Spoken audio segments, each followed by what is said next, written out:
Updated the 23rd of November 2017, 10:37 AEDT. The reopening of Yemen's main port by Saudi Arabia will not be enough to avert famine in the country unless all restrictions are lifted and commercial goods allowed in, aid agencies say. Key pointsAid agencies say it is good news, but they are waiting on more details. Over 130 children were already dying a day before it. The blockadeRights group say Yemen is the world's worst humanitarian crisis. On Monday, the Saudiled military coalition announced it would allow aid to re-enter Yemen's main port and United Nations flights to resume, more than 2 weeks after they imposed a total blockade on the country. The UN and international aid agencies have repeatedly urged the coalition to lift the Yemen blockade. It is good news, but we are still waiting to see the specific details, Jamie McGoldrick, the UN's humanitarian chief for Yemen, said.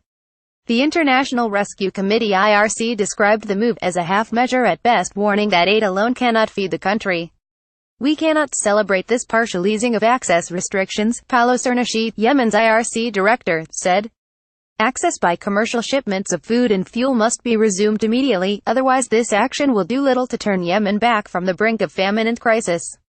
Over 130 children dying a day. Save the Children. Caroline Anning from Save the Children said if the move does not include commercial supplies, then there is still the strong potential of famine in Yemen. If it's just a small, short-term announcement of humanitarian aid being allowed in, that certainly will not be enough to avert famine, she said. Before this blockade even started, our team estimated that 130 children a day were dying of preventable disease and hunger in Yemen. Oxfam said the move was an empty gesture while millions of Yemenis see their lives threatened by the 12-week blockade on the country.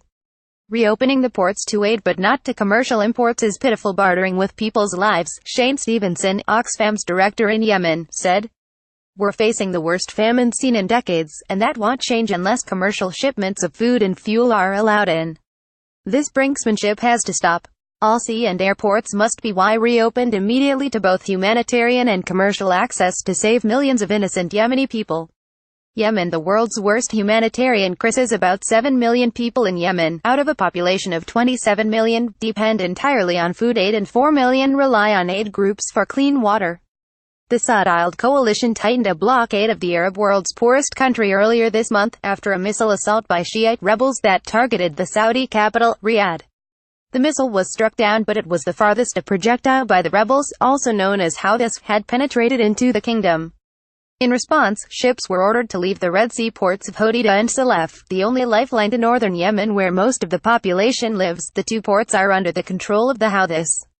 The conflict in Yemen pits Houthi rebels and forces loyal to Yemen's ousted president against the internationally recognized government and its main backer, the Saudiled coalition. For more than 2 years, airstrikes and ground fighting have left over 10,000 people dead, driven 3 million from their homes, and destroyed the country's already fragile infrastructure.